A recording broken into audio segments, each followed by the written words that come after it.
Jadi jangan lupa ya ikutin IG saya Tuti Laremba dan Facebook saya Tuti Rahayu dan YouTube Proloyo.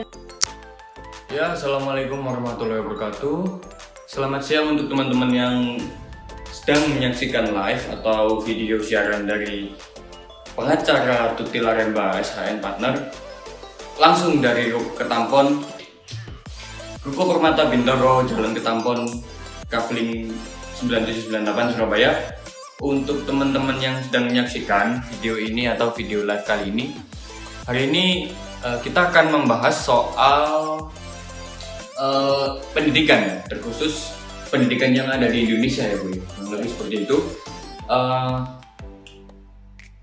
Pandemi COVID ini mengakibatkan banyak sekali sektor, merugikan banyak sekali pengusaha maupun berbagai sektor lah, ekonomi khususnya.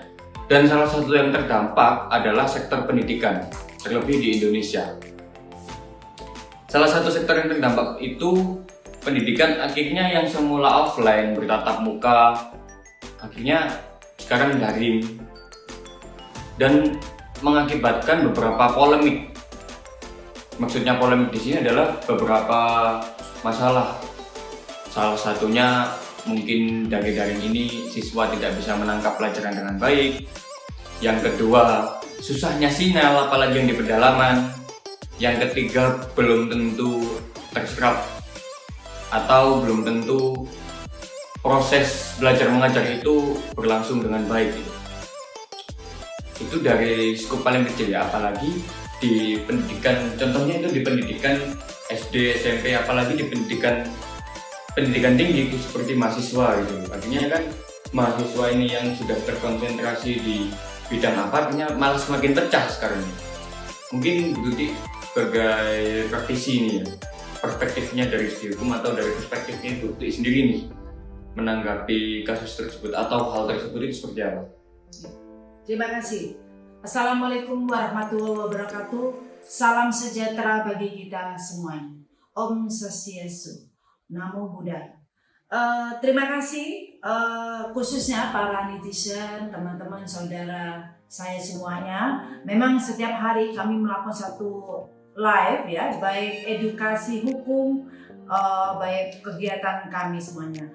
Khusus hari ini kita mencoba berdiskusi, bagi siapa saja boleh nanti bertanya ya, karena kita memang bertujuannya untuk bagaimana bangsa kita ini senantiasa kembali seperti dulu lagi karena dengan adanya pandemi COVID ini.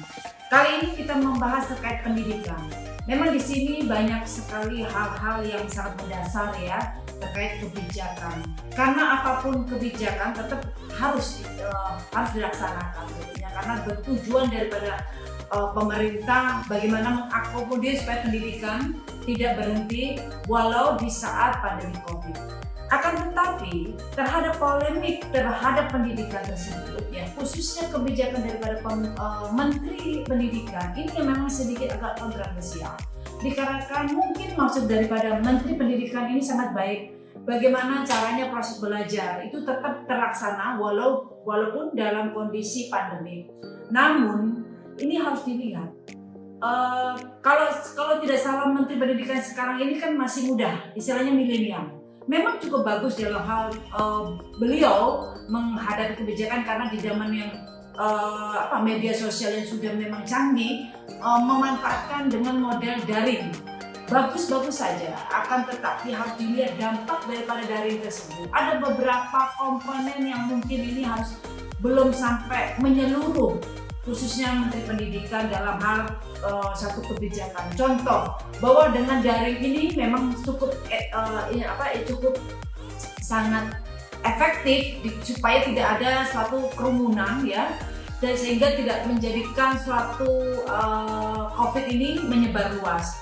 Namun harus dilihat bahwa dengan adanya daring, contoh ya, karena apakah mungkin anak-anak dari mulai SD sampai mahasiswa semua kan dipraktekkan hampir sama ya dengan sistem daring.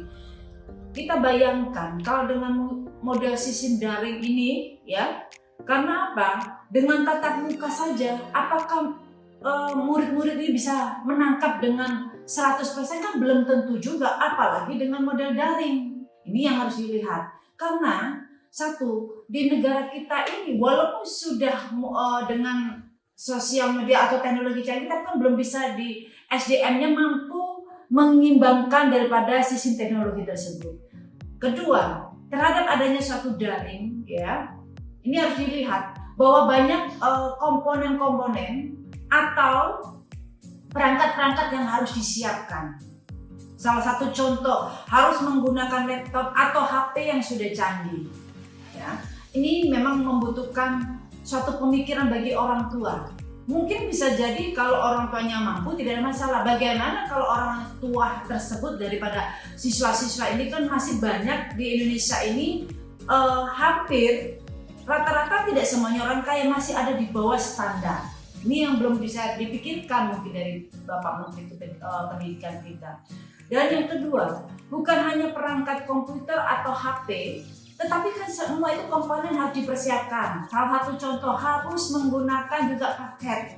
Karena setiap hari melakukan satu daring, itu kan membutuhkan paket. Jadi dia paling tidak orang tua itu sudah lagi mengeluarkan biaya untuk membeli satu paket yang harus dipersiapkan untuk anak-anaknya. Dan yang ketiga, bukan hanya paket, adanya suatu hal ya terkait apabila kalau ini di daerah kota besar atau di Pulau Jawa. Bayangkan kalau di luar daerah Pulau Jawa, bisa Anda bayangkan di kota besar saja kadang-kadang sinyal itu bisa hilang, bisa lagi nggak jelas sinyalnya.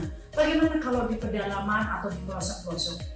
Mungkin perangkat-perangkat yang saya sebutkan tadi bisa dibeli, tapi apakah sinyal bisa dibeli? Nah, ini belum sempat mungkin terpikirkan oleh Menteri Pendidikan kita. Kasihan, padahal sudah jelas diatur di Undang-Undang Dasar 45 pasal 31 ayat 1 dan 2 bahwa ayat 1-nya mengatakan setiap warga negara berhak mendapatkan suatu pendidikan.